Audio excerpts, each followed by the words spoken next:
Pelajaran sore hari ini berupa tanggapan terhadap diskusi para ahli teologi dari Biblical Research Institute, disingkat BRI, yang adalah institusi resmi dari General Conference yang membidangi doktrin-doktrin dalam gereja Advent. Dan kali ini mereka membuat buku dengan judul Exploring the Trinity. Dan sebagai pendahuluan, mereka buat diskusi melalui media YouTube sebagai promosi akan buku ini sehingga orang tertarik untuk membeli. Ya. Tanggapan ini kembali tujuannya untuk menyajikan pilihan. Karena Tuhan memberikan kepada kita semua kuasa memilih. Kita mau pilih yang mana. Kalau kita tidak sajikan tanggapan, orang tidak tahu ada opsi lain rupanya. Ada penjelasan lain yang mana mereka boleh pertimbangkan, kaji, pelajari sehingga mereka boleh ambil keputusan. Sebab ini berhubungan dengan keselamatan. Ini ada hubungannya dengan entah kehidupan kekal atau kematian kekal. Karenanya tidak main-main. Dan saudaraku dalam Tuhan, dengan diterbitkannya dua buku itu, dua volume, satu volume itu menurut informasi mereka, jika ikuti penjelasannya, terdiri dari 500 halaman. Ya, 500 halaman. Jadi dua volume 1000 halaman untuk menjelaskan tentang Trinitas yang mana mereka dapat dari pertanyaan-pertanyaan yang menjadi pergumulan umat-umat Tuhan. Hanya dengan menerbitkan dua buku itu, dua volume itu adalah bukti bahwa doktrin Trinitas itu lemah. Kalau saya boleh bilang, kalah. Sebab dia tidak sanggup menjelaskan dari Alkitab saja. Mereka harus ciptakan atau cetak buku demi buku tentang Trinitas dengan harapan umat percaya dan tidak bertanya, tidak bingung lagi. Tapi kenyataannya tetap masih bingung, tetap masih belum percaya sepenuhnya. Masih banyak pertanyaan mereka tentang Trinitas. Itu sebabnya buku demi buku dicetak. Ya. Saudara bisa cek, entah itu dalam gereja Advent maupun di gereja lainnya. Upaya menulis tentang Trinitas diusahakan terus. Ya. Ini bukti Trinitas itu lemah. Tidak cukup hanya Alkitab. Allah yang kita sembah cukup dari Alkitab. Tidak perlu tulis buku. Amin. Ya. Kita tidak akan bahas seluruh pembicaraan mereka. Namun poin-poin yang mereka diskusikan berdasarkan pertanyaan yang diterima dari anggota gereja Advent, itulah yang akan kita pelajari. Dan tanggapan ini adalah bagian pertama, dan sebagaimana saya upayakan untuk setiap jawabannya singkat-singkat, karena beberapa juga sudah pernah kita pelajari, tapi perlu kita berikan edukasi bagi orang-orang muda kita, demikian juga mereka yang baru bergabung dalam kebenaran ini, agar lebih memahami. Itu pun masih tidak cukup waktunya. Jadi kita harus kasih kepada orang-orang yang bingung ini opsi-opsi, pilihan-pilihan yang mana boleh membantu mereka mengambil keputusan. Khususnya mereka yang jujur hatinya. Dan dalam sesi ini, mudah-mudahan waktu memungkinkan, saya berharap adanya interaksi. Adanya interaktif komunikasi supaya bisa diingat, ya. Bisa menjadi bagian. Karena seringkali kita sudah belajar, begitu menghadapi tantangan, kita lupa. Aduh apa ya? Tapi kalau kita bicara mungkin akan membantu mengingat. Nah, mari kita mulai. Yang pertama yang disebut oleh mereka, Trinitas adalah konsep. Inilah yang saya tanggapi. Saya sebutkan dalam chat itu bahwa Jesus never teaches God is a concept. In the Bible, never. Jadi Yesus nggak pernah ajar dalam Alkitab bahwa Allah itu sebuah konsep. Begini sebenarnya, nggak pernah. People say the word Trinity is not found in the Bible, and therefore the Trinity is not biblical. How would you respond to such a claim? Yeah. This is a very common question. And of course, the answer can be a very long one. And there's longer answers in the book. So I'll just give kind of a brief answer in kind of two parts here. But the first part is the fact that the word Trinity is not in the Bible doesn't mean that the concept of the Trinity is not in the Bible. In fact, the concept of the Trinity is taught in the Bible. And we want to follow everything that is taught in the Bible as the foundation, the rule of our faith and practice. Jadi Trinitas itu sebuah konsep yang mana untuk memahami konsep itu harus melihat berbagai macam ayat menurut mereka. Dan itulah dasar mereka bahwa dalam mempelajari tentang Allah itu harus Alkitab secara keseluruhan. Sebab Allah itu suatu konsep. Padahal kalau kita baca 10 hukum keempat apa? Ingatlah dan kuduskanlah hari Sabat. 6 hari lamanya engkau bekerja dan pada hari ke-7 adalah Sabat Tuhan Allahmu. Tidak boleh bekerja, tidak boleh bla bla bla. Hari Sabat bukan konsep. Hari Sabat jelas. Hari ke-7 yang kita sudah pelajari adalah hari Sabtu. Hari di mana menyembah Allah bukan konsep. Tetapi menyembah Allahnya yang disembah ini rupanya konsep. Ya, bisa lihat pola pikir yang salah ini. Harinya tidak susah kita pahami. Tapi kenapa Allahnya sulit dipahami? Sebab hati-hati kalau kita bicara konsep. Saudara-saudara kita yang di luar sana, mereka juga bisa bilang bahwa hari Minggu ada konsepnya di Alkitab. Konsep hari Minggu ada di Alkitab. Kalau kita bicara konsep, ya. Jadi hari untuk menyembah Allah bukan konsep. Tapi kenapa Allahnya harus konsep? Jadi kita masuk ke hari Sabat berbakti kita masih bingung Allahnya yang mana ini? Karena konsep. Jadi hati-hati dengan istilah konsep untuk sebuah kebenaran. Oleh karena itu kita lihat apa yang Roh Nubuat nyatakan. The Great Controversy halaman 521 paragraf 2 berkata, seluruh Alkitab harus diberikan kepada orang-orang sebagaimana itu dibaca. Sebagaimana Alkitab itu dibaca. Ya. Itu sebabnya dalam mengajarkan kebenaran, Yesus selalu bilang apa? Ada tertulis. Sebab apa yang tertulis yang dapat dibaca. Kenapa ini kita penting ketahui? Karena dalam buku yang sama, halaman 598 paragraf 3 dikatakan, kalau saja manusia mau menerima Alkitab sebagaimana Alkitab itu dibaca, kalau saja tidak ada guru-guru palsu yang menyesatkan dan mengacaukan pikiran mereka, maka akan terlaksana suatu pekerjaan yang akan menyenangkan para malaikat dan yang akan membawa ribuan orang yang sekarang tersesat dalam kesalahan ke dalam kawanan Kristus. Salah satu penyebab munculnya guru-guru palsu adalah karena tidak menerima Alkitab sebagaimana Alkitab itu dibaca.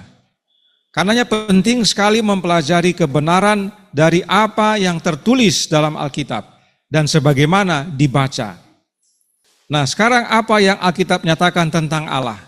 Apa perlu kita bayang-bayang atau sudah jelas? Ya.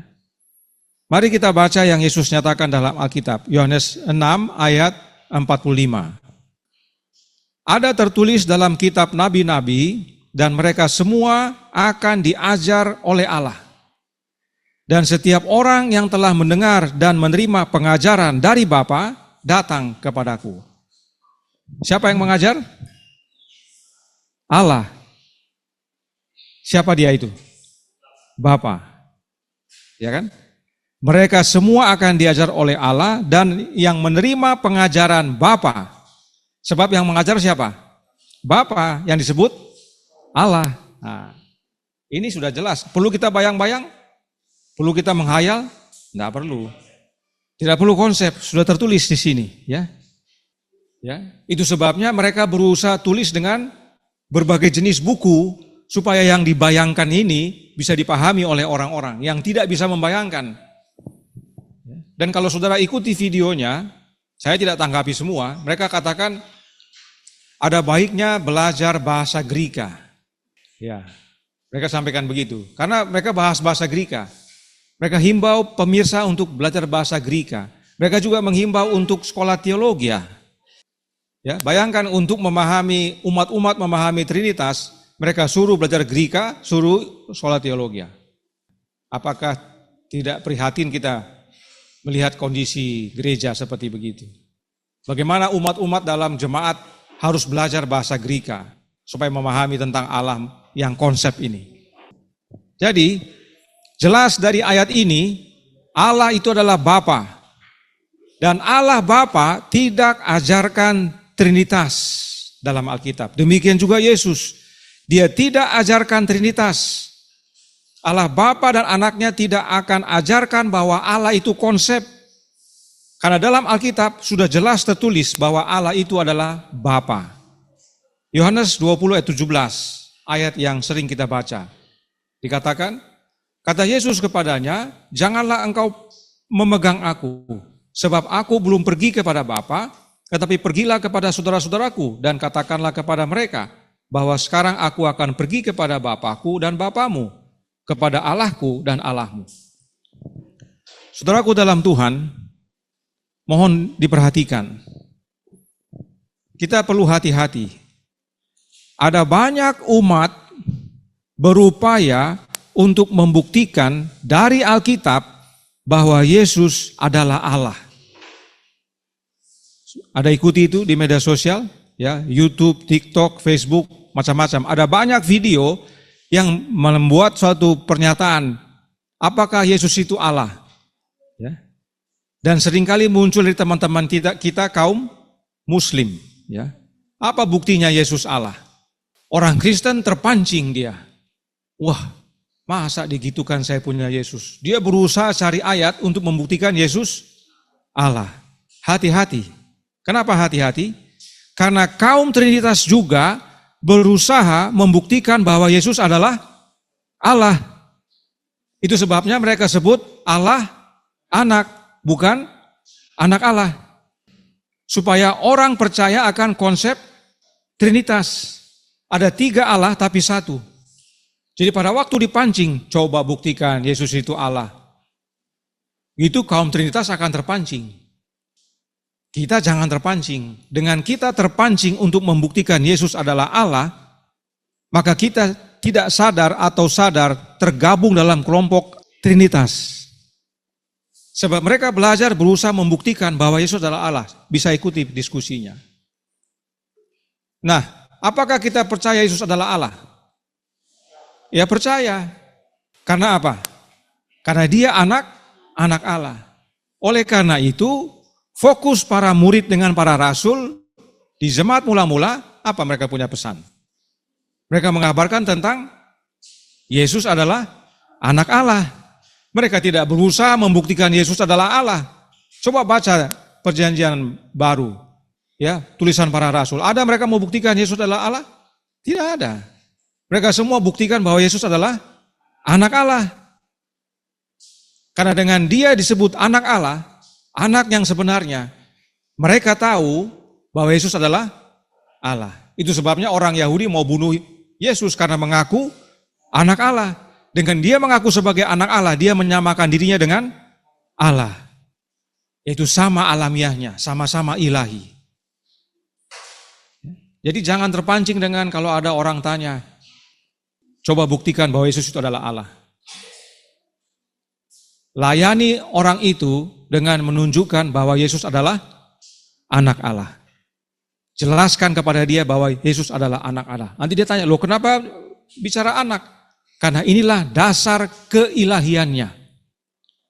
Yesus ilahi karena dia lahir dari yang ilahi. Yesus ilahi bukan karena muncul sama-sama. Salah satu rasul yang mengajarkan adalah Paulus. Perhatikan Paulus katakan tentang siapa itu Allah. 1 Korintus 8 ayat 6. Namun bagi kita hanya ada satu Allah saja, yaitu Bapa. Yang daripadanya berasal segala sesuatu dan yang untuk dia kita hidup. dan satu Tuhan saja, yaitu Yesus Kristus, yang olehnya segala sesuatu telah dijadikan dan karena Dia kita hidup. Ini yang tertulis dalam Alkitab dan inilah yang kita baca. Tidak perlu penjelasan konsep. Itu sebabnya jika kita baca tulisan Paulus, selalu dia nyatakan tentang Bapa dan anaknya. Ya, saya yakin kita semua sudah banyak baca, tapi mungkin tidak perhatikan. Paulus selalu membuka suratnya dengan kalimat-kalimat berikut ini. Kasih karunia dan damai sejahtera dari Allah, Bapa kita, dan dari Tuhan Yesus Kristus. Sebab bagi Paulus cuma satu Allah, yaitu siapa? Bapa. Satu Tuhan siapa? Yesus. Kasih karunia dan damai sejahtera dari Allah, Bapa kita, dan dari Tuhan kita, Yesus Kristus. Terpujilah Allah, Bapa Tuhan kita, Yesus Kristus. Ya, dia tahu Allah itu Bapanya siapa? Bapanya Yesus, Bapa yang penuh belas kasihan dan Allah sumber penghiburan. 2 Korintus 11 ayat 31 katakan, Allah yaitu Bapa dari Yesus Tuhan kita, yang terpuji sampai selama-lamanya, tahu bahwa aku tidak berdusta. Perlu kita buat konsep mengenai ini? Tidak perlu, jelas sudah. Allah itu Bapanya Yesus dan Allah itu Bapa. Tidak perlu lagi kita tulis buku 2 volume atau bervolume-volume. Tidak perlu. Terpujilah Allah dan Bapa Tuhan kita, Yesus Kristus. Satu Allah dan Bapa dari semua, Allah yang di atas semua dan oleh semua dan di dalam semua. Kami selalu mengucap syukur kepada Allah, Bapa Tuhan kita, Yesus Kristus. Lihat, Paulus ulang-ulang. Ya. Dan masih banyak lagi, silakan baca tulisan Paulus. Dan dalam kitab terakhir, kitab Wahyu, Yesus tekankan lagi, Wahyu 3 ayat 5. Barang siapa menang, ia akan dikenakan pakaian putih yang demikian.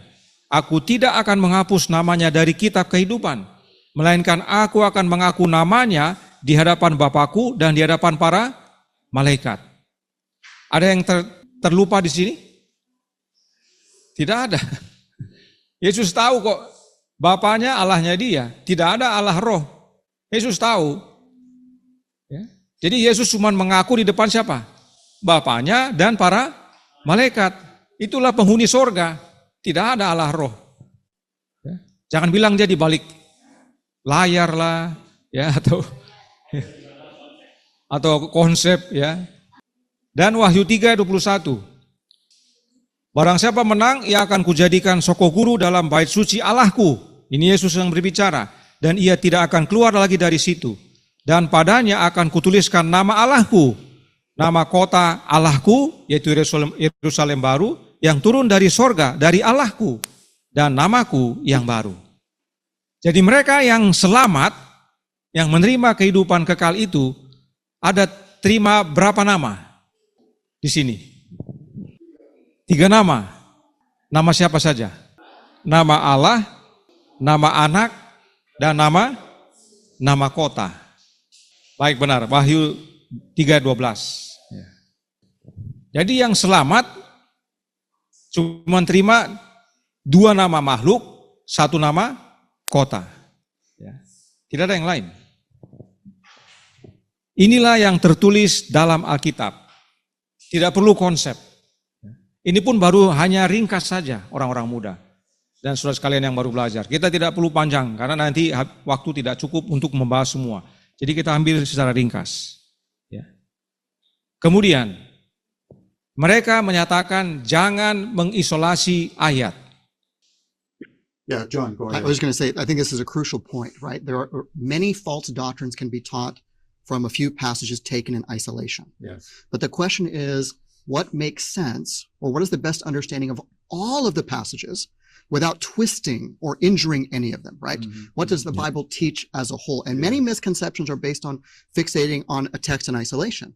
And sometimes the text in isolation could be understood one way or a second way, right? But when you bring it into conversation with other texts in the Bible, only one of those 2 interpretations is consistent with the rest of Scripture. Yes. This is tota scriptura, the analogy of Scripture. We understand individual texts in light of the rest of Scripture. And this is very important when we talk about the doctrine of the Trinity and any other doctrine, because you take one part is taught by one text, and there's another part taught by other texts and passages. And when you bring them together, you have a fuller view. And we have to account for everything the Bible teaches, not just texts in isolation. Kalau kita mendengarnya sangat meyakinkan. Ya, betul. Yang dia bilang itu betul. Jangan mengisolasi ayat atau hanya nongkrong di ayat itu saja. Kita perlu bandingkan dengan ayat-ayat lainnya dan membaca Alkitab secara keseluruhan. Sehingga karena kita bisa melihat apa makna yang sejati, makna yang benar. Kalau hanya ayat itu saja bisa banyak pengertian. Tapi kita harus bandingkan dengan ayat lainnya.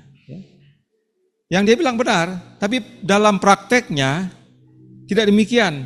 Contoh sederhana adalah Matius 28 ayat 19. Hanya dengan ayat itu mereka jadikan dasar Trinitas. Padahal pada waktu pendeta jemaat kami dulu melawat saya ingat sekali itu malam Sabat. Dia datang dengan ketua jemaat, malam Sabat dia datang. Dia tanya sama saya, jadi bagaimana saudara Tambunan? Masih terus dengan kabaran non-trinitasnya? Oh iya pendeta, masih. Lalu bagaimana dengan Matius 28 ayat 19? Itu bukti trinitas. Lalu saya tanya sama dia, oke pendeta, kalau memang itu bukti trinitas, bahwa dalam membaptis adalah dalam nama Bapa, Anak, dan Roh Kudus, sekarang saya tanya sama pendeta, dan tolong pendeta jelaskan dengan ayat. Saya tidak mau dengar pendeta punya penjelasan pribadi. Jelaskan dengan ayat, kenapa dalam buku Kisah, para murid dan rasul membaptis hanya dalam nama Yesus. Tidak bisa jawab. Hanya kembali ke Matius 28. Tapi Matius 28 sudah jelas saudara, ini 3. Ini bukti Trinitas. Iya, tolong jelaskan kenapa yang dalam buku Kisah tidak menggunakan Matius 28. Kalau betul ini kuncinya, kenapa di sana tidak digunakan kuncinya? Tidak bisa menjelaskan. Sampai pada akhirnya pulang. Kita berhenti di diskusi itu. Ya. Saya tidak mau lanjut ke bahasa yang lain. Saya hanya minta itu. Tolong jelaskan dari ayat. Saya tidak mau omongan pendeta. Tidak bisa. Itu bukti mereka hanya isolasi. Mereka tidak mau pelajari apa makna daripada dalam nama Bapa, Anak, dan Roh. Dan namanya cuma satu. Pelajari kenapa dikatakan Yesus begitu. Ya. Cek ayat yang lainnya. Jadi mereka punya penjelasan baik sebenarnya, benar, tapi tidak diaplikasikan. Kemudian mereka menyatakan tentang analogi Trinitas. But there is a beauty in the triune Godhead that you will not find anywhere else. And I'm inclined to believe that this is so unique that no human being could have come up with such an idea, because there is no analogy on the human level for that. And this is why we grasp to try to understand it. And how can we explain that? And we have to be mindful that we are dealing with the nature of God. Perhatikan tadi kalimat terakhirnya. Kita harus berhati-hati karena kita dealing with the nature of God. We are dealing with the nature of God. Kita berurusan dengan alamiah Allah. Itu sebabnya kita dengan saudara-saudara kaum Trinitas tidak akan ketemu, tidak akan nyambung. Sebab kita fokusnya siapa itu Allah, siapa itu anak. Tapi mereka tidak hanya sekedar siapa, tapi membahas alamiahnya. Bagaimana yang satu itu 3, tapi yang 3 itu 1.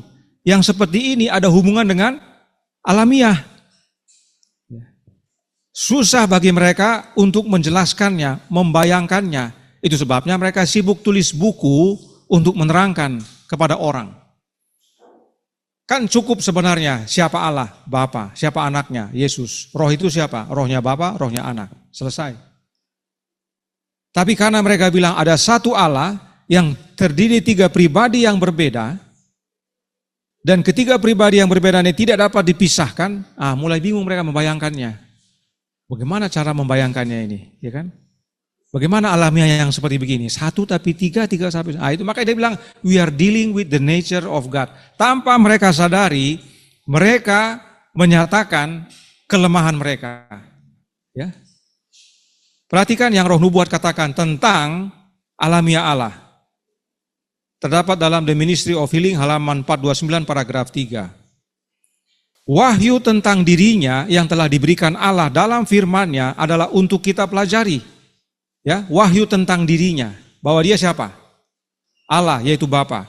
Kita dapat berusaha memahami hal ini, namun kita tidak boleh melampauinya. Kecerdasan tertinggi dapat menguji dirinya sendiri hingga ia lelah dalam menduga-duga tentang alamiah Allah. Tetapi usaha itu tidak akan membuahkan hasil. Masalah ini tidak diberikan kepada kita untuk dipecahkan. Tidak seorang pun boleh terlibat dalam spekulasi tentang alamiahnya. Dalam hal ini, berdiam adalah kefasihan. Saudaraku dalam Tuhan, kaum Trinitas sadar bahwa saat mereka membahas Allah Trinitas, mereka turut membahas alamiah Allah. Sebab saat menjelaskan tentang satu adalah tiga dan tiga adalah satu, hal itu bukan tentang siapa Allah, tetapi alamiahnya. Itu sebabnya kaum Trinitas selalu membahas substansi Allah. Padahal Roh Nubuat dengan jelas menyatakan bahwa yang paling pintar sekalipun tidak dapat menduga-duga alamiah Allah. Lelah dia nanti. Tidak boleh membuat spekulasi tentang alamiah Allah. Lebih baik berdiam. Tapi gereja Advent melalui para ahli teologinya masih berusaha belajar tentang alamiah Allah. Bahkan pemimpin gereja Advent sendiri yang menurut para ahli teologianya, tadi kalau ikuti dia punya penjelasan, yang bicara itu namanya Frank Hassel. Dia bilang, ini Trinitas ini bukan ciptaan pikiran manusia. Ini di luar kemampuan kita. Itu sebabnya tidak ada analogi yang dapat kita buat dalam level manusia. Dia bilang, tapi dia punya pimpinan bilang lain. Coba kita dengar lagi videonya. You know, friends, water is an interesting substance. It can cascade down thundering waterfalls, filling lakes and rivers that flow into the mighty sea. It can be frozen solid, turning into ice that covers the poles of the earth. And it can rise as a vapor, icy cold or steaming hot. Three forms, liquid, solid, and vapor. And yet all are one substance, water. Perhaps God is a bit like that. Sudah pakai perhaps, a bit. Ya. Bagaimana bisa kita lihat, para ahli teologi bilang, tidak bisa dibuat analoginya. Tapi pemimpinnya bilang, mungkin seperti air. Ya. Dia mulai gunakan analogi air untuk Allah itu. Ya, saya bukan mempermalukan gereja dalam hal ini, bukan. Tapi membuka kepada umat yang jujur hatinya, yang namanya Trinitas memang berasal dari Babel, yang membuat bingung. Si A ngomong begini, si B ngomong begitu. Ya. Tidak connect, semuanya berusaha dengan konsepnya masing-masing. Karena Allahnya mereka ini Allah yang konsep. Ya. Jadi kalau konsep, dengan kepintarannya nanti dijelaskan. Si A menjelaskan begini, si B ngomong begini, si C ngomong begini. Itu sebabnya banyak buku ditulis tentang Trinitas ini. Karena semua dengan konsepnya. Jadi dengan menggambarkan dengan air tadi, semakin jelas bahwa yang mereka sedang pelajari bukan hanya siapa itu Allah, tapi alamiahnya Allah. Karena mereka bingung, 1, 3, 3, 1. Ya kan gitu. Jadi mereka coba gambarkan dengan air, dulu dengan telur, dengan bunga, macam-macam, dengan lilin. Ya. Tanpa mereka sadari, mereka merendahkan Allah mereka, yang memang mereka bilang konsep. Nah coba perhatikan orang-orang muda. Ya. Ini dia punya diagram. Yang sebelah kiri ini adalah bagan Trinitas dari gereja Advent. Ya. Bisa lihat dalam buku Alat Peraga oleh Frank Braden. Ada Bapa, ada Anak, ada Roh. Ya, Bapa itu adalah Allah, Anak itu adalah Allah, Roh itu adalah Allah. Tapi Bapa bukan Anak, Anak bukan Bapa. Ya, is not. Ya, Anak bukan Roh, Roh bukan Anak. Bapa bukan Roh, Roh bukan Bapa. Inilah Trinitas. Tapi ketiganya Allah. Nah kalau kita gunakan analoginya ketua GC tadi menggunakan air atau water, ya. Dia bilang air itu bisa adalah cairan. Lalu sekarang es, kalau sudah dibilang es, itu air atau bukan? Kalau dibilang uap, apakah itu air? Bukan. Memang mereka berasal dari air, tapi begitu jadi uap, mereka bukan air lagi. Mereka harus dikondensasi lagi, harus jadi air. Bisa lihat analoginya? Analogi yang salah untuk berusaha menerangkan mereka punya Allah yang konsep ini. Sama seperti telur waktu mereka bilang, telur itu ada kulitnya, cangkangnya, ada putihnya, ada kuningnya.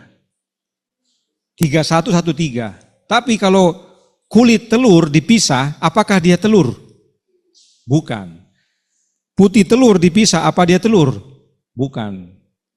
Sama dengan kuning juga. Memang disebut kuning telur, tapi dia bukan telur. Kalau telur dia harus ada putihnya, harus ada cangkangnya.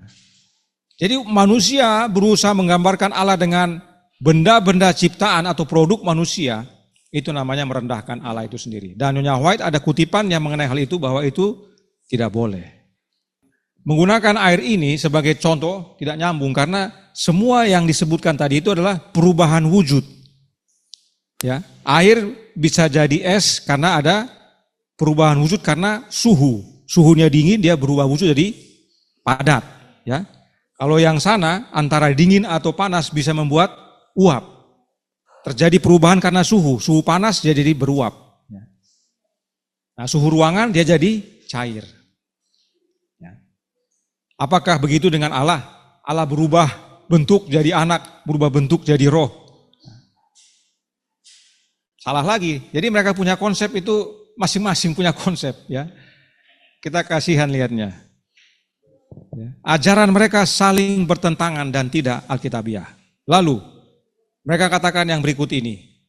Ada Trinitas tradisional dan ada Trinitas Alkitab. And because the Roman Catholic Church teaches the Trinity cannot be right. So what would you say to that? I would say a few things. First of all, I would say the basic doctrine of the Trinity I talked about earlier is taught by the Bible, and therefore it cannot be a doctrine that belongs to any particular denomination alone. All right. If it is a biblical doctrine. Secondly, I would want to say that there is no such thing as the Roman Catholic doctrine of the Trinity. Oh. There is a traditional doctrine of the Trinity that is often identified as the Nicene understanding of the Trinity, which Roman Catholics affirm, Orthodox believers affirm, and many, many Protestants affirm. That Nicene understanding of the Trinity introduces some other concepts, some particular philosophical frameworks to add explanation, which some would say involves speculation that goes beyond the Bible. And we have some chapters in the books that deal with this. And so when you're talking about the traditional understanding of the Trinity, that needs to be distinguished from the biblical doctrine of the Trinity. And there are some things in that traditional understanding that we do not believe, many do not believe, have biblical warrant. So to take just one example, in the Nicene doctrine of the Trinity, there is this understanding that the Son is eternally generated by the Father. And what they mean by that is the Son has no beginning, but is always, or usually it's understood as timelessly generated or timelessly begotten. And many other scholars say, including many Adventist scholars, say, but this doctrine is not taught by Scripture. There's not biblical warrant for that understanding. This is an attempt to explain how God can be a Trinity, to explain what the Bible does teach, with additional metaphysical trappings that go beyond what the Bible teaches. Yeah, and gives it a little different and perhaps wrong explanation. Correct. Right. So that's why we need to distinguish between this traditional understanding and the biblical doctrine of the Trinity. And there are many aspects of this traditional understanding that go beyond what the Bible teaches. And we want to stick to what the Bible teaches and not go beyond that with speculation. Gereja Advent istimewa. Mereka menciptakan Trinitas mereka sendiri. Jadi yang bicara tadi namanya John Peckham. Dia bilang bahwa Trinitasnya Gereja Katolik itu mengacu kepada apa yang disepakati di Konsili Nisea. Dan yang di Konsili Nisea ini adalah Trinitas tradisional, artinya yang dahulu, pertama kali. Kalau mau kita menggunakan istilah orang muda mungkin sudah kuno. Dan itu tidak diterima oleh gereja Advent, sebab tidak alkitabiah. Apa yang tidak alkitabiah? Ada satu kalimat dalam doktrin Trinitas yang tradisional ini yang menyatakan bahwa Yesus itu diperanakkan terus-menerus. Ya. Eternally generate, ya, atau eternal generation, secara terus-menerus dilahirkan keluar dari Bapa. Kalau mau ikuti pekabarannya lebih panjang, ada di pelajaran yang berjudul Trinitas Katolik dan Trinitas Advent. Ya. Gambarnya sama juga dengan begini, ada di channel kita. Ya. Di sini saya jelaskan singkat saja. Jadi dia katakan doktrin tersebut atau ajaran itu tidak alkitabiah. Di dalam Alkitab tidak ada dikatakan Yesus itu lahir terus-menerus dari Bapa. Eternal generated. Ada? Tidak ada. Dia betul, memang tidak ada. Ya. Dan itulah yang dituduhkan kepada kita juga. Karena doktrin daripada Trinitas dari Nisea ini menyatakan Yesus keluar dari Bapa.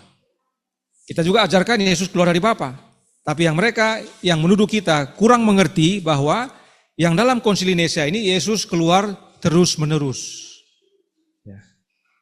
Terus-menerus. Nah, apa masalahnya? Apa betul yang dia bilang bahwa itu tradisional dan yang Advent punya alkitabiah? Ya. Mari kita pelajari supaya jangan kita terkecoh dengan ajaran yang hanya ngomong doang, hanya konsep. Ya. Berikut dari Katekismus Gereja Katolik nomor 242. Ya. Dikatakan di sini 242, mundur ya. Ya, dikatakan dalam bahasa Indonesia, mengikuti tradisi kerasulan ini, gereja mengakui di Konsili Ekumenis pertama di Nisea 325 bahwa anak berbahan sama dengan Bapa. Ya, bahasa Inggris kerennya adalah konsubstansial. Yang ini. Ingat, jadi tidak heran Trinitas itu cenderung kepada membahas alamiah karena ngomong masalah bahan, substansi, ya. Yaitu satu-satunya Allah bersamanya. Konsili Ekumenis kedua diadakan di Konstantinopel pada tahun 381 tetap menggunakan ungkapan ini dalam formulasi Credo Nisea dan mengakui anak Allah yang tunggal yang secara kekal diperanakkan dari Bapa, eternally begotten of the Father. Dilahir terus dari Bapa. Ya. Terang dari terang, Allah yang benar dari Allah yang benar, diperanakkan, tidak dibuat atau tidak diciptakan, berbahan sama dengan Bapa. Substansinya, alamiahnya sama dengan Bapa. Nah, kenapa eternally begotten ini penting sekali bagi kaum Trinitas, khususnya yang menurut John Peckham yang percaya kepada Trinitas tradisional. Kenapa dia? Kenapa diajarkan itu? Perhatikan dalam Katekismus nomor 266. Sekarang inilah iman Katolik. Kami menyembah satu Allah dalam Trinitas dan Trinitas dalam kesatuan tanpa membingungkan pribadinya atau membagi substansinya. Ada 3 pribadi tetapi substansinya atau bahannya sama dan tidak dapat terpisah, tidak dapat dibagi. Inilah sebabnya muncul istilah eternal generation atau lahir terus-menerus. Sebab doktrin Trinitas tradisional menyatakan bahwa anak lahir dari Bapa, tetapi jika kelahirannya putus, bukan satu Allah lagi. Bisa lihat? Kalau kita punya anak kan begitu lahir, kan langsung terpisah dari ibunya. Jadi ada 2 makhluk, ibu dan anak, ya toh?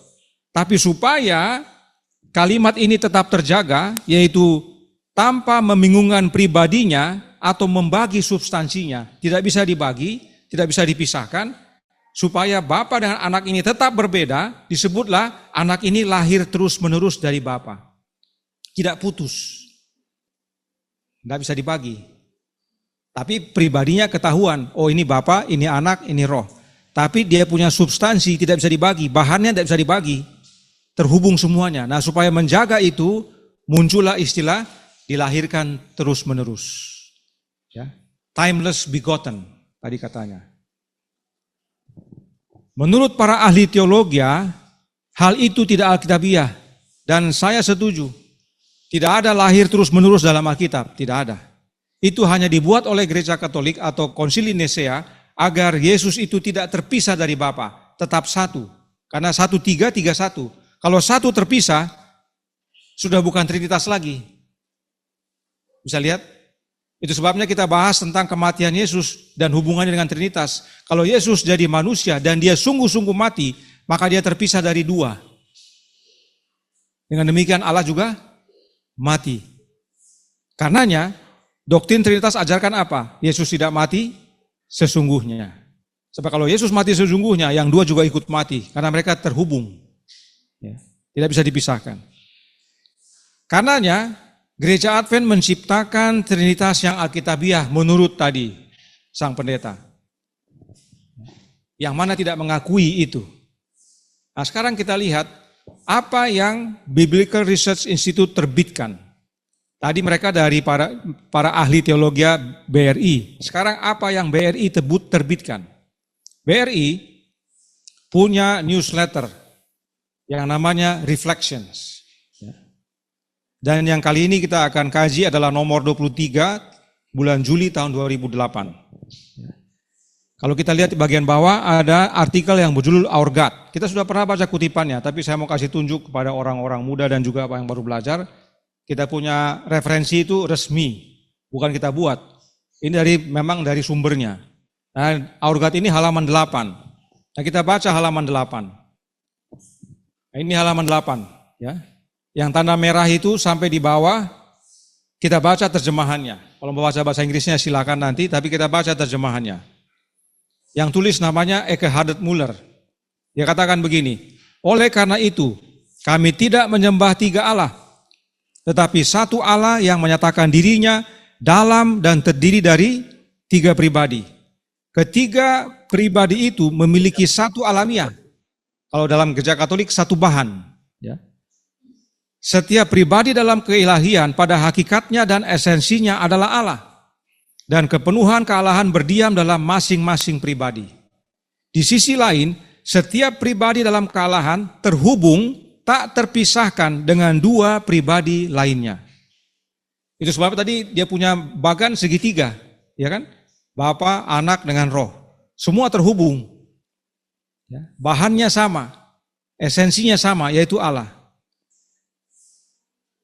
Ini penjelasan resmi dari BRI. Nah, supaya mau lihat caranya, silakan klik videonya untuk lihat. Mau cari dokumen ini bagaimana? Nah, ini dia. Pergi ke Google, ketik Biblical Research Institute, begitu terbuka, masuk ke newsletter, scroll ke bawah, nanti ada 2008, klik Juli sampai September, muncul dia. Ini dokumennya. Ada di website mereka. Kita bukan ngarang-ngarang. Jadi tulisan tadi, ya, nah ini dia ke bawah. Ah itu dia. Ya. Tulisan ini resmi dari Gereja Advent. Karena yang terbitkan BRI tadi. Lembaga resmi dari bawah GC yang bertanggung jawab terhadap doktrin dalam Gereja Advent. Nah, mereka menyatakan bahwa meskipun ada tiga pribadi yang berbeda, tapi karena satu alamiah, satu substansi, mereka tidak dapat terpisah. Yang satu terhubung dengan yang dua yang lain. Jadi Bapa pasti terhubung dengan Bapa dan dengan Anak dan Roh. Anak pasti terhubung dengan Bapa dan Roh. Roh pasti terhubung dengan Anak dan Bapa. Tidak bisa dipisahkan. Ya. Sekarang pertanyaannya, kalau memang memperhatikan, apakah ada bedanya yang gereja Advent punya dengan Katolik punya? Tidak ada beda, karena dua-dua menyatakan tidak bisa dipisahkan, tidak bisa dibagi. Gereja Katolik menggunakan istilah eternal generated hanya untuk membuktikan tidak bisa dibagi. Gereja Advent tidak mau terima kata itu, tapi konsep yang mereka miliki sama, bahwa tidak bisa dibagi juga. Ya. Jadi apapun istilah yang ada digunakan, perbedaannya, brother. Ya. Ada perbedaannya. Bedanya hanya kata-katanya saja. Jadi di sana substansi, di sini dua pribadi. Jadi perbedaannya hanya itu. Jadi hanya bersilat lidah aja supaya membuktikan bahwa beda gitu. Padahal sama. Itu aja, brother. Oh ya, siap. Ya, terima kasih Bang Sudung. Ya, memang begitu. Kalimatnya sepertinya beda, tapi begitu dimaknai, isinya sama. Tetapi apakah ini diajarkan bagi umat-umat? Diberitahu kepada umat-umat? Kan tidak pernah. Saya yakin dalam gereja, coba tanya di gereja-gereja di Timika ini saja dulu, nggak usah jauh-jauh. Tanya sama mereka, pernah tahu nggak terbitan BRI Reflection nomor 23 bulan Juli 2008 yang berbicara tentang Our God? Saya yakin tidak ada yang tahu itu. Para pendetanya pun jangan-jangan tidak tahu juga. Tapi dijelaskan begitu. Jadi apapun istilah yang digunakan, namun bila ujung-ujungnya adalah satu Allah yang satu substansi dan tidak dapat dibagi, satu terhubung dengan dua yang lain, maka itu adalah Trinitas Konsili Nisea. Trinitas tradisional. Itulah aslinya. Gereja Advent mau bikin yang baru, tapi ujungnya sama. Itu sebabnya, apa istilahnya? Trinitas itu adalah nasi goreng. Nah, itulah saya punya istilah. Saya bukan mau merendahkan Allahnya orang.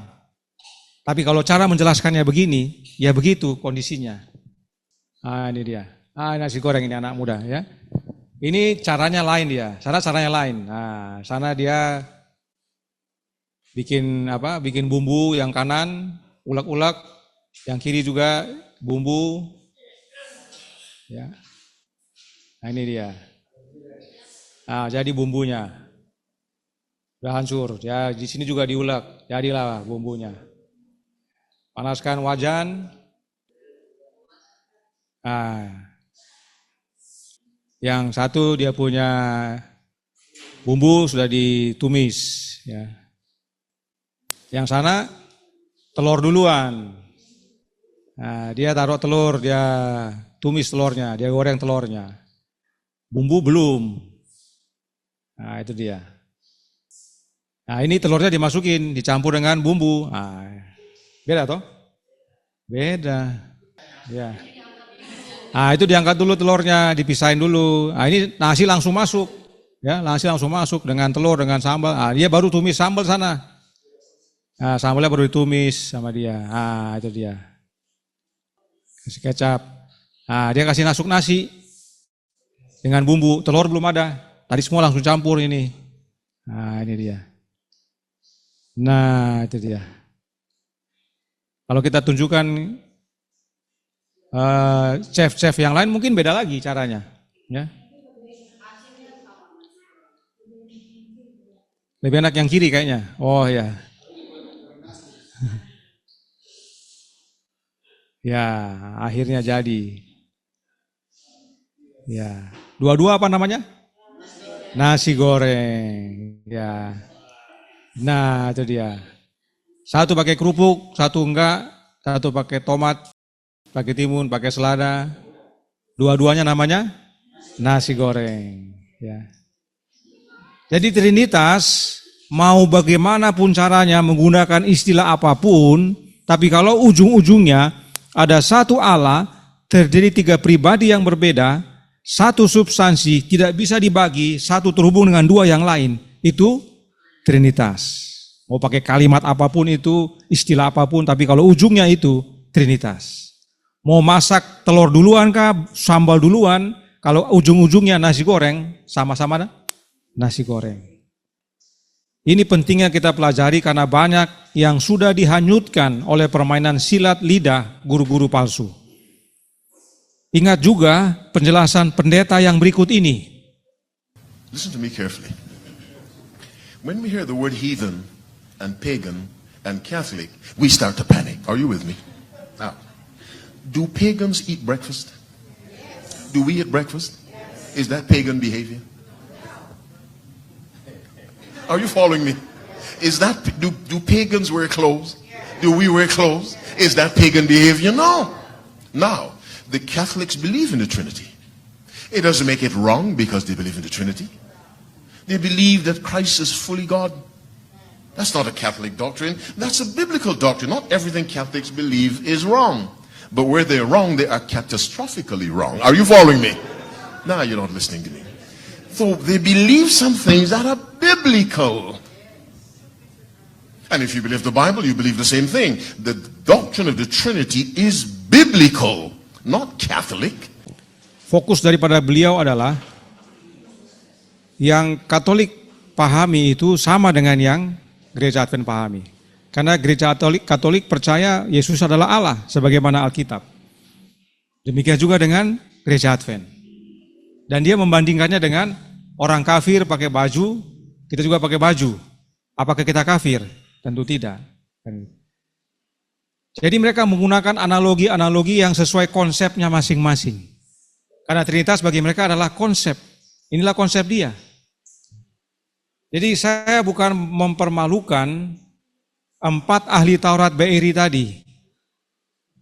Tapi untuk menyatakan kepada umat-umat, khususnya umat Gereja Mahasiswa Advent hari ke-7, bahwa Trinitas itu ya Babel.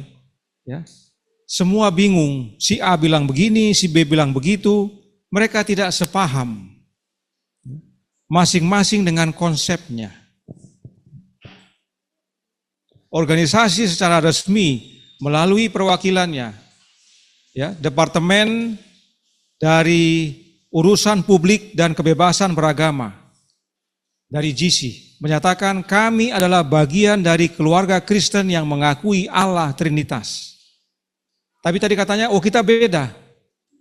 Yang mereka percaya itu yang tradisional, yaitu Katolik, Ortodoks, dan para Protestan. Kalau kita Alkitabiah. Tapi pemimpin mereka bilang, kami bagian. Ya. Jadi satu hal yang kontradiksi di antara mereka sendiri. Satu lagi, dari BRI lagi. Ya. Dari BRI tahun 2000. Inilah yang saya kutip dan saya cantumkan di chat yang mereka akhirnya blok. Bahwa saya katakan, George Street menyatakan bahwa Trinitas Gereja Katolik dengan Gereja Advent adalah sama. Tahun 2000. Ya. Dia menyiapkan dokumen yang menunjukkan bahwa Allahnya Gereja Katolik dengan Allahnya Gereja Advent sama. Dipublikasikan bulan Mei tahun 2000. Ya. Berikut dia punya penjelasan. Trinitas. Ada satu Allah, Bapa, Anak, dan Roh Kudus. Satu kesatuan dari 3 pribadi yang kekal. Allah itu abadi, maha kuasa, maha tahu, di atas segalanya dan selalu hadir. Dia tak terbatas dan di luar pemahaman manusia, namun dikenal melalui pernyataan dirinya. Dia selalu layak disembah, dipuja, dan dilayani oleh seluruh ciptaan. Digunakanlah kutipan-kutipan ayat, termasuk salah satunya apa? Matius 28 ayat 19. Ya. Disebut satu kesatuan sebab bagi Gereja Advent yang sekarang Allah itu terdiri dari 3 pribadi yang berbeda. Satu esensi dan karenanya tidak dapat dibagi. Satu kesatuan. Kemudian alamiah Allah. Perhatikan. Pada saat mereka membahas tentang Trinitas, mereka tidak hanya mempelajari tentang identitas, tapi selalu bahas tentang alamiah. Ya. Roh Nubuat katakan jangan bahas itu. Diam lebih baik. Ya. Tapi mereka selalu bahas, katekismus bahas, BRI bahas, mereka selalu ulang-ulang tentang alamiah Allah. Dikatakan, membaca pernyataan di atas akan menunjukkan bahwa sehubungan dengan doktrin mereka tentang Allah, Advent hari ke-7 selaras dengan kredo besar kekristenan, termasuk pengakuan iman rasuli, Nisia 325, dan definisi tambahan tentang iman mengenai Roh Kudus sebagaimana dicapai di Konstantinopel 381. Jadi, dasar iman Trinitas dalam Gereja Advent sama dengan Katolik. Kalau saudara baca atau ikuti pekabaran yang di YouTube kita, Gereja Katolik juga Trinitasnya berdasarkan 3 hal ini. Ya. Karena itu memang dari Konsili Nisea. Itu sebabnya tabelnya, Gereja Katolik dengan Gereja Advent bahan dasarnya sama. Seperti tadi ya, ada telur, ada sambalnya atau bumbunya, ada nasi, ada minyak goreng, ada garam. Dicampur jadinya apa? Nasi goreng. Sama, gereja Advent dengan gereja Katolik, dia punya bahan dasar untuk Trinitas, sama. Mau pakai istilah apapun, ataupun cara menjelaskannya bagaimana, tapi hasilnya apa? Trinitas. Hanya cara meramunya saja berbeda, ngomongnya sepertinya berbeda, tapi hasilnya sama. Kalau orang menanyakan mengenai Trinitas, tanya, apa Trinitas yang kamu percaya? Begitu dia jelaskan dan tidak sesuai dengan itu, berarti dia ciptakan Trinitasnya sendiri. Trinitas yang benar, yang sesuai ini. Kalau memang betul-betul Trinitas, harus ini yang dipercayai. Karena Advent akui, Katolik akui. Jadi jangan sembarangan bilang, saya percaya Trinitas, coba jelaskan Trinitas saudara, bagaimana bunyinya.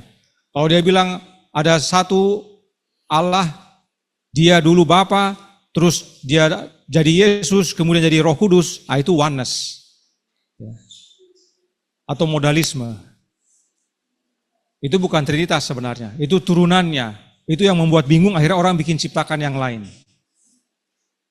Ada lagi Unitarian, Unitarian itu bukan Trinitas. Karena dia percaya ada satu Allah, yaitu Bapa, tapi Yesus itu ciptaan. Itu Unitarian. Selanjutnya, Allah adalah satu.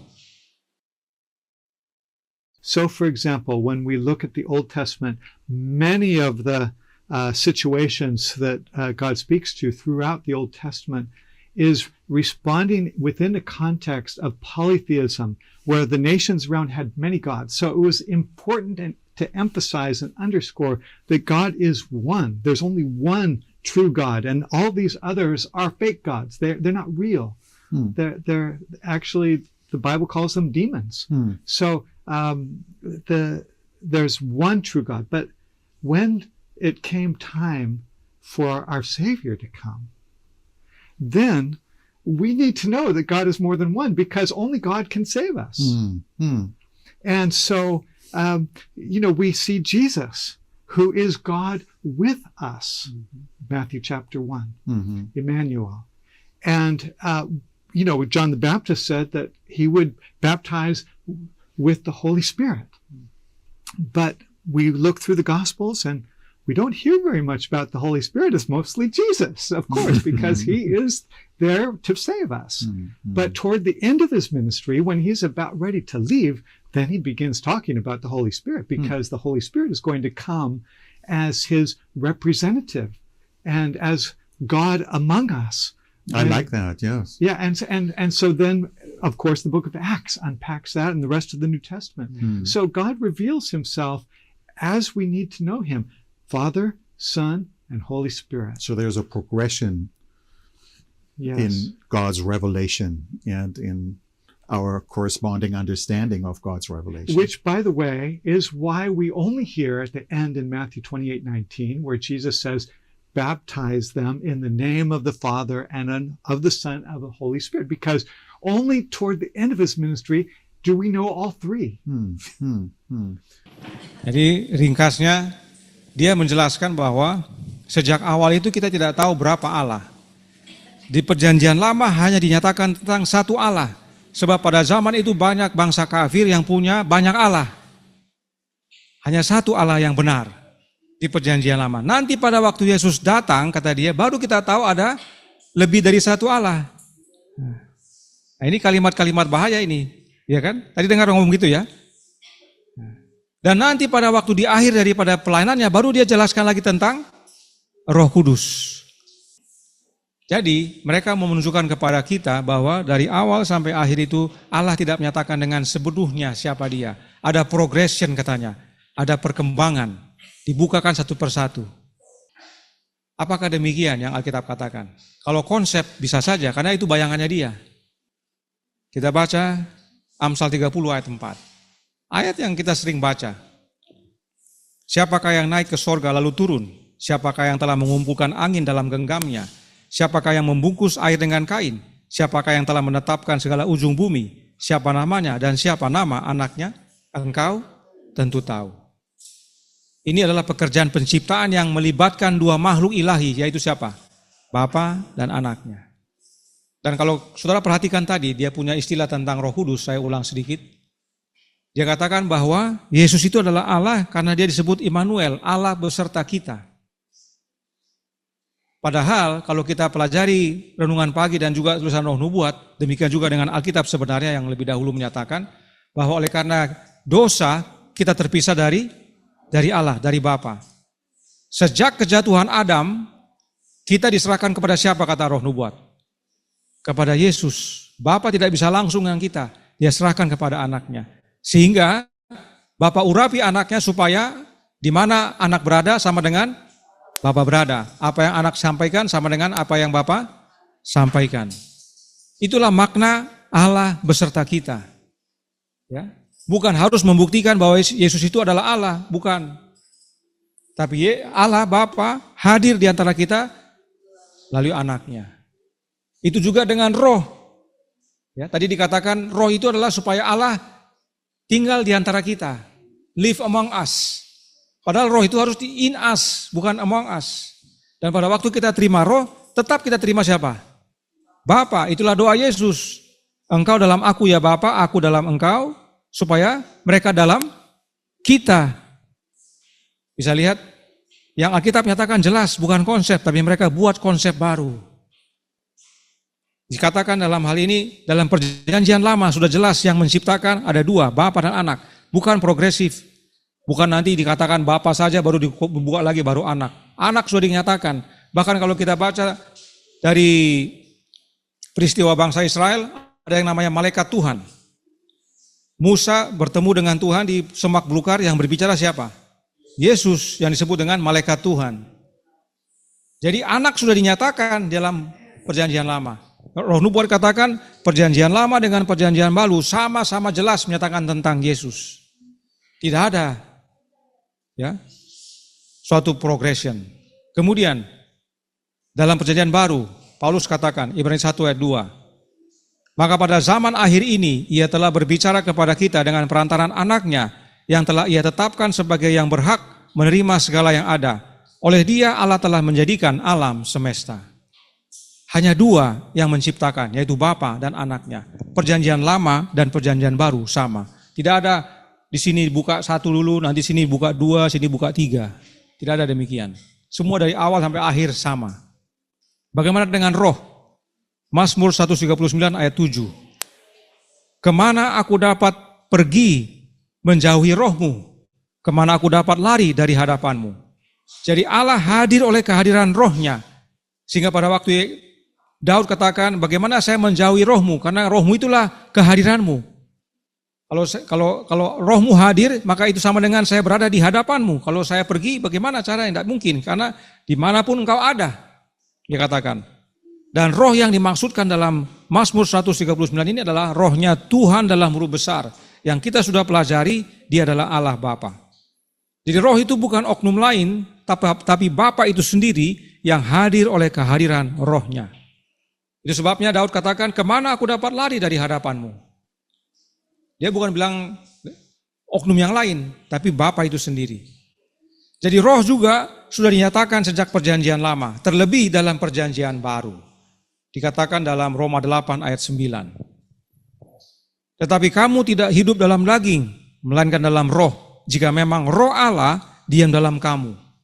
Tetapi jika orang tidak memiliki roh Kristus, ia bukan milik Kristus. Bagaimana roh Allah diam dalam kita? Dengan menerima rohnya Yesus. Itu sebabnya Paulus katakan demikian. Ini kalimat-kalimat teologis ini, kita harus cerna baik-baik. Jika memang roh Allah diam dalam kamu, kita hidup dalam roh. Bagaimana caranya? Tapi jika orang tidak memiliki roh Kristus, ia bukan milik Kristus. Barang siapa milik Kristus, dia milik Bapa. Karenanya menerima roh Allah adalah dengan menerima roh anaknya. Itulah doa Yesus. Yohanes 17 ayat 21. Supaya mereka semua menjadi satu sama seperti engkau ya Bapa, di dalam aku dan aku di dalam engkau. Agar mereka juga di dalam kita. Siapa kita ini? Bapa dan anaknya. Tidak perlu konsep tertulis dalam Alkitab. Supaya dunia percaya bahwa engkaulah yang telah mengutus aku. Jadi roh itu bukan oknum lain, tapi rohnya Bapa dalam anak dan rohnya anak dalam siapa? Dalam kita. Inilah yang firman Tuhan nyatakan. Sebab Bapa terlebih dahulu di dalam anaknya. Sederhana, tidak perlu konsep. Berikutnya, oikumene. Frank, in this sense, I think that there is a misunderstanding what it means to be ecumenical. Some people believe that to be ecumenical is that you share something with other denominations, and that's not the case. It's interesting that in the book, Value to the World, Mervyn Maxwell says, when you give Bible studies to somebody, hoping that the person will understand the Adventist message, you are not asking them to forget everything that they learned in other churches, but bring the truth that you learned in your other church and come and let's sit together and to have a broader perspective of biblical truth. So I think it's unfair because even many of our doctrines we inherited from other Christians. Of course, they are our unique doctrines, but we did not invent the wheel, so to say, that everything now we started over again. No, there are historical roots for it, like the second coming, justification by faith, salvation, so on. Jadi yang dia bilang tadi itu mendukung okumene. Jadi dia bilang begini, orang-orang muda dan yang baru belajar, bahwa kita tidak bisa waktu belajar Alkitab dengan orang dari gereja lain untuk mereka meninggalkan mereka punya doktrin dan menerima kita punya. Tidak bisa begitu. Kita harus mau mereka bawa doktrin mereka dan kita pelajari bersama dan melihat secara luas apa yang Alkitab nyatakan tentang hal itu. Karena kita punya kebenaran juga datang dari mereka. Dia katakan, kita tidak ciptakan kebenaran ini dengan sendirinya. Betul ada yang kita miliki, tapi kita perbaiki atau mantapkanlah dengan Alkitab. Jadi dia punya konsep adalah okumene itu tidak apa-apa, karena kita bisa belajar bersama. Ya. Pertanyaannya adalah, apakah saudara setuju dengan pernyataan sang pendeta?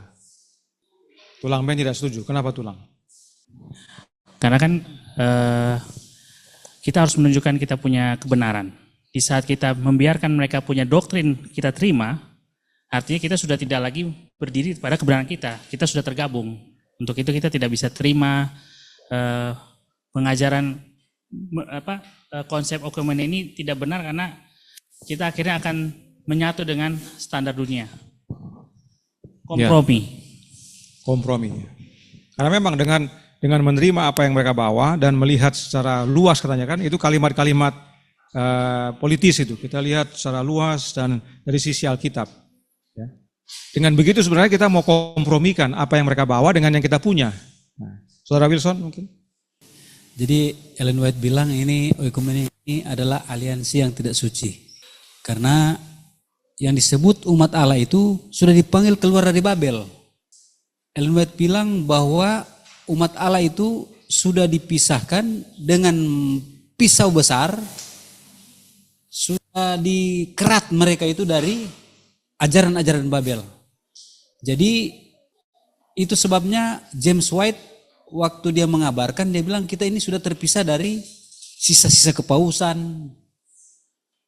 Ajaran-ajarannya itu Ellen G. White bilang sudah dibentuk oleh Allah langkah demi langkah yang tidak sama dengan ajaran yang Babel ajarkan. Jadi ketika kita bergabung dengan oikumene, maka kita semakin tidak jelas, ya, semakin tidak jelas kita punya status sebagai umat Allah. Karena yang disebut umat Allah terpisah dengan yang disebut Babel ini sudah. Kepalanya itu kuasa kepausan. Baca buku Kemenangan Akhir. Dan kalau kita bersatu dengan kepausan, berarti kita kehilangan pandangan siapa itu yang disebut dengan alat setan di dunia ini, yaitu kuasa kepausan. Jadi setuju, ya. Penjelasan Alberto Tim, tadi dia namanya Alberto Tim, itu merendahkan roh nubuat. Kita baca roh nubuat punya tulisan, saya yakin saudara pernah lihat dan baca. Dan inilah bukti bahwa omongannya dia itu salah. Nyonya White katakan, saya tidak ingin mengabaikan satu sambungan dalam rantai bukti yang terbentuk setelah lewatnya waktu di tahun 1844. Bukti yang diberikan pada pengalaman awal kami memiliki kekuatan yang sama dengan yang dimiliki kemudian. Kebenarannya sama seperti dulu dan tidak sebuah pin pun atau pilar yang dapat dipindahkan dari struktur kebenaran. Apa yang dicari dari firman pada tahun 1844, 45, 46 tetap sebagai kebenaran dalam setiap bagiannya. Jadi para pionir kita ini, dia tidak bawa dari yang lama. Dia pelajari firman Tuhan. Kalau memang kebenaran gereja Advent ada yang dibawa dari denominasi lain, berarti roh nubuat tidak jujur. Sebab roh nubuat berkata, apa yang dicari dari firman, artinya apa yang dipelajari, tetap sebagai kebenaran. Mana yang kita pilih kalau begitu? Yang dibilang roh nubuat atau yang dibilang sama saudara Tim tadi? Ya kita pilih roh nubuat. Sebab roh nubuat adalah kesaksian Yesus. Yesus tidak mungkin bohong. Kalau dia bilang kita pelajari ya pin demi pin, pilar demi pilar, tahun 1844, 45, 46. Bayangkan 3 tahun mereka selidiki firman Tuhan. Ya. Jadi kebenaran dalam gereja Advent hasil penelitian Alkitab dan bukan adopsi dari denominasi lain atau sama dengan yang lain. Contoh tadi dia sebut tentang apa? Pembenaran oleh iman. Ya. Kalau kita pelajari pembenaran oleh iman yang benar, tidak sama dengan gereja Advent punya. Kemudian, Selected Messages buku pertama, halaman 206-207. Banyak dari umat kita tidak menyadari betapa teguhnya dasar iman kita diletakkan. Suami saya, Pendeta Joseph Bates, Bapak Pierce, Pendeta Hiram Edson, dan yang lain yang tekun, mulia dan benar adalah di antara mereka yang setelah tahun waktu berlalu di tahun 1844 mencari kebenaran sama seperti harta yang terpendam. Bukan membawa doktrin mereka dan kita tambah-tambah atau perbaiki. Bukan, dia mencari seperti harta terpendam, artinya gali sampai dalam. Saya akan dibawa dalam hayal dan keterangan yang jelas tentang bagian-bagian yang kami sedang pelajari akan diberikan kepada saya. Dengan petunjuk tentang bagaimana kami harus bekerja dan mengajar secara efektif. Begitulah terang diberikan yang menolong kami untuk mengerti ayat-ayat kitab suci mengenai Kristus, misinya, dan keimamanannya. Kalau kita baca, selanjutnya dikatakan, sering kami berkumpul bersama-sama sampai larut malam, dan kadang-kadang sampai semalam suntuk, berdoa minta terang dan mempelajari firman itu. Sebab mereka mencari seperti harta terpendam. Tapi dia bilang tadi, oh enggak, kita memang bawa dari, kita punya kebenaran dari denominasi lain kok. Jadi kita harusnya gampang menyatu dengan mereka, gampang berokumene. Bisa lihat bahaya omongan-omongan yang tidak diuji ini. Ya.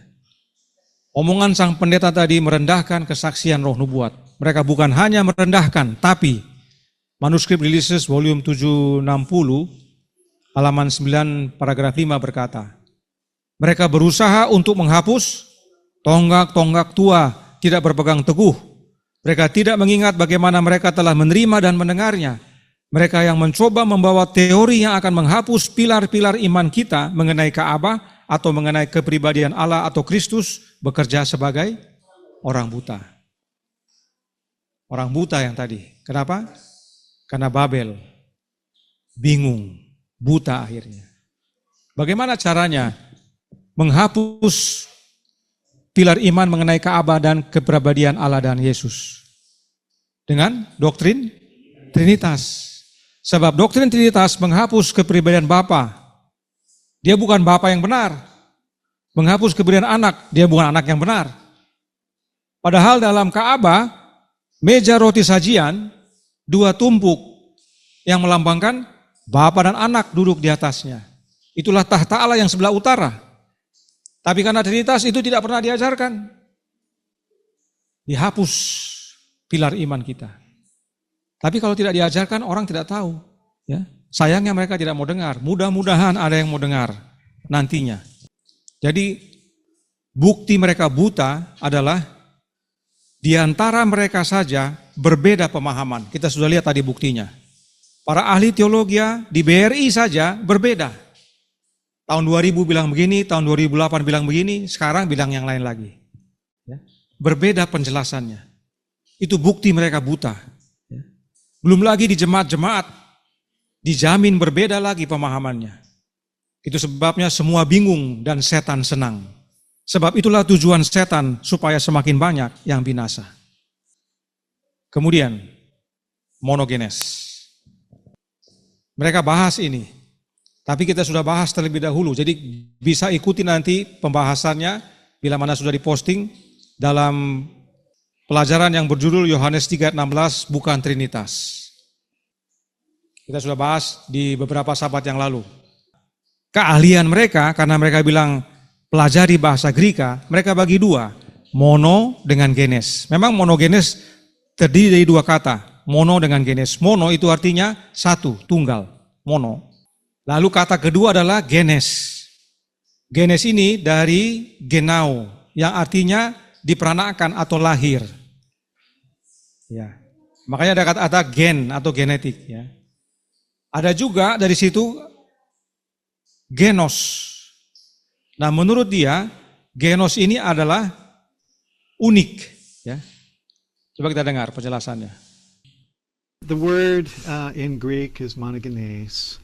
It's composed of two basic roots. Monos mean one or only. And the second part, genes, there's a little bit of a difference of opinion through time as far as whether it goes back to genao, which means to beget, and that's where we get only begotten, or whether it means unique or kind. From genos, which has just one Greek letter N or nu, whereas genao has two, and monogenes has just one. Jadi kalau saudara perhatikan bahasa Greka, genao itu yang artinya diperanakan atau begotten atau lahir, itu N-nya dua, genao. Ya. Tapi kalau genos yang artinya unik tadi atau kind itu N-nya satu. Dan dia katakan monogenes itu N-nya satu. Jadi dia mau menuntun pikiran umat Allah yang tidak ngerti bahasa Greka ini kepada bahwa Yesus itu adalah anak yang unik, bukan anak yang diperanakan. Nah, ya.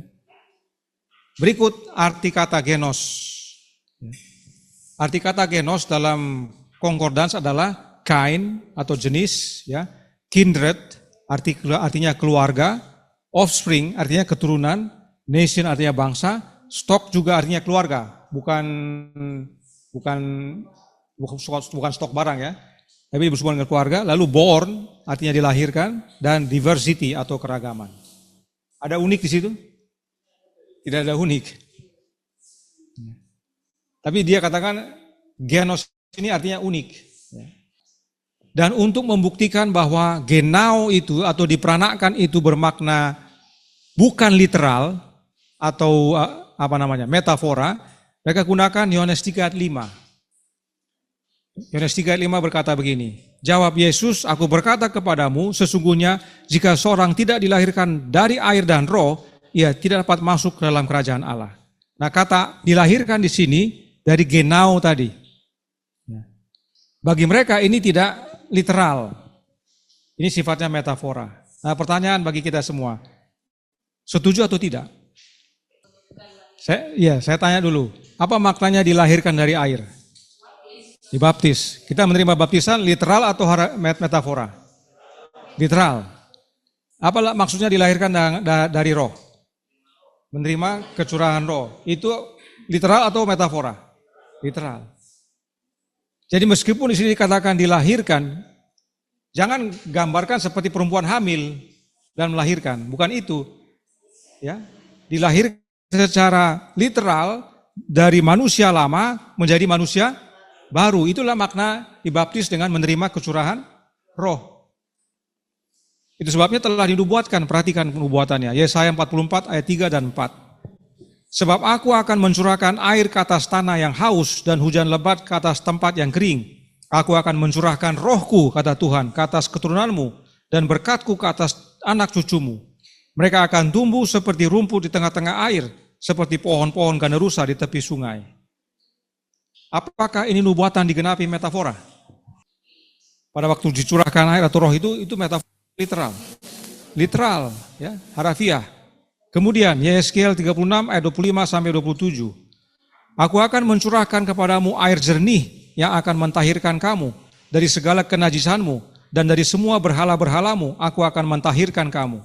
Kamu akan kuberikan hati yang baru dan roh yang baru dalam batinmu, dan aku akan menjauhkan dari tubuhmu hati yang keras dan kuberikan kepadamu hati yang taat.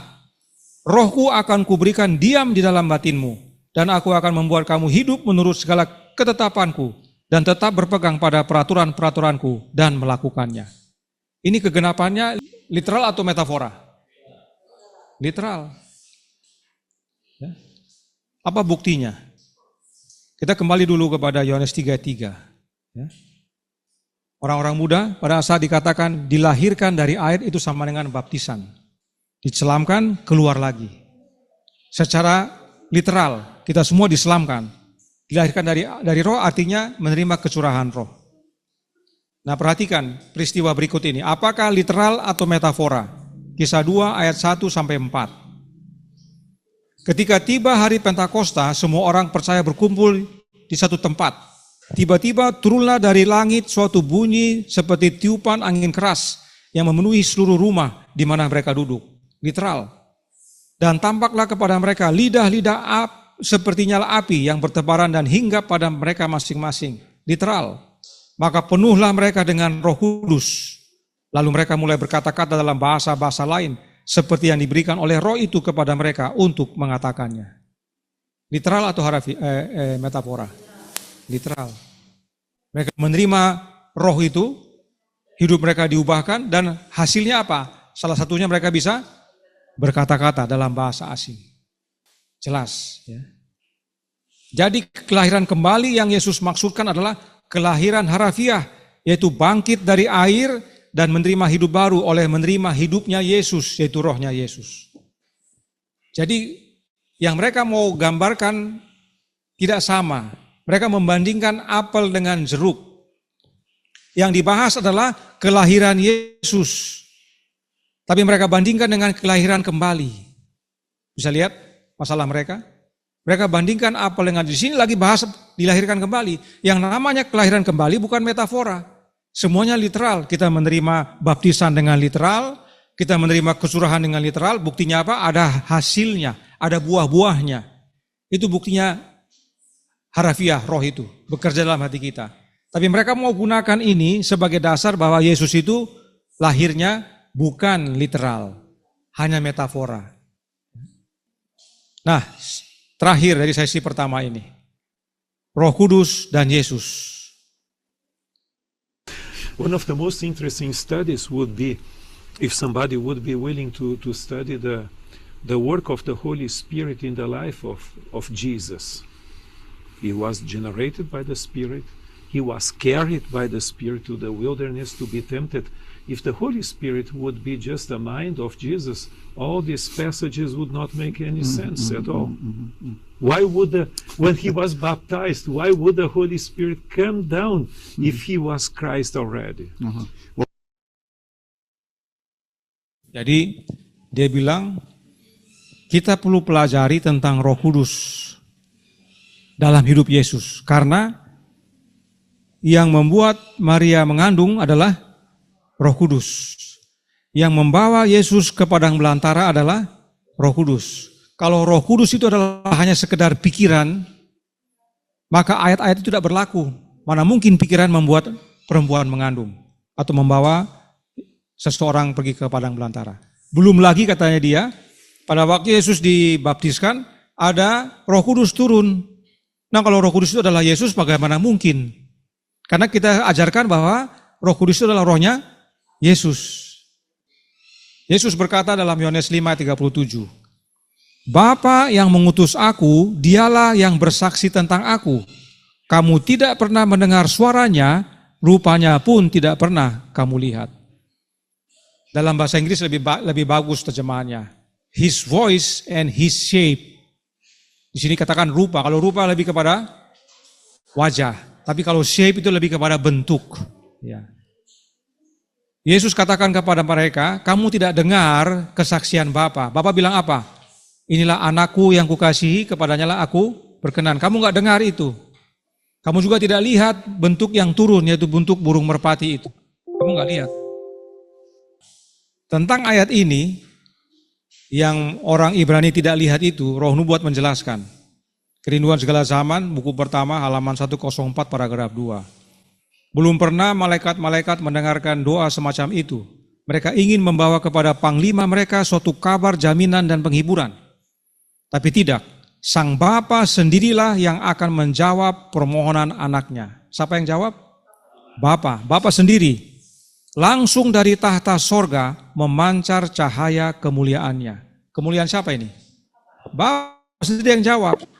Ya. Kita lanjutkan. Langit terbuka dan ke atas kepala juru selamat turunlah cahaya yang paling suci. Dalam rupa seekor burung merpati, lambang yang tepat untuk dia, yang lemah lembut dan rendah hati itu. Jadi Bapa yang jawab, jawaban Bapa dalam bentuk apa? Cahaya kemuliaannya. Cahaya kemuliaannya turun dalam bentuk apa? Burung merpati. Artinya burung merpati itu yang adalah cahaya kemuliaan Allah adalah rohnya siapa? Rohnya Bapa. Dan dalam bentuk burung merpati karena itu adalah lambang. Lambang dari apanya Yesus?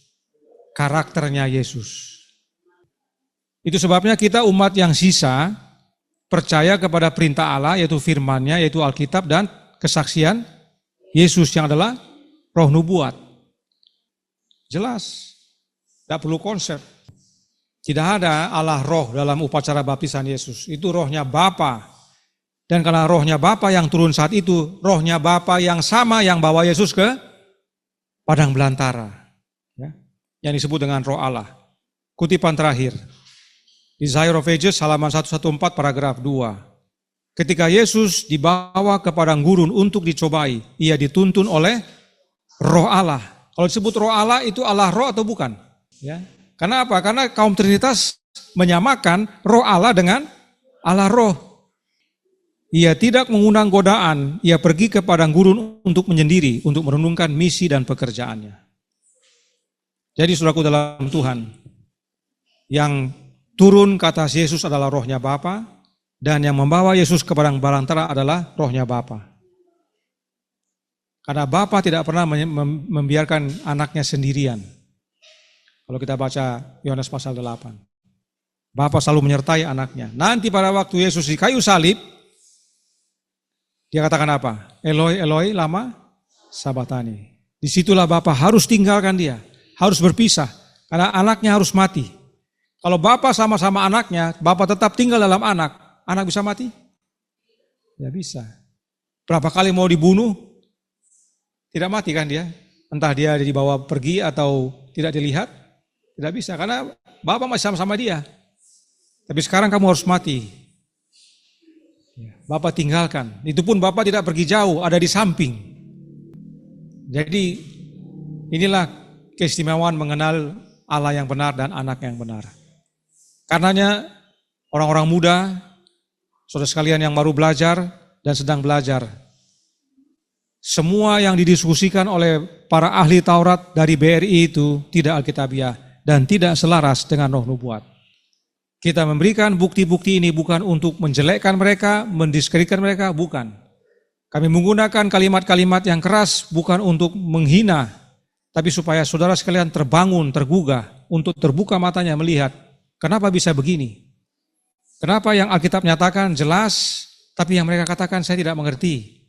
Kiranya ini menjadi penggugah bagi kita untuk belajar. Dan kita jumpa lagi di sesi kedua, Sabat depan. Tuhan memberkati, saya bawa dalam nama Yesus. Amin.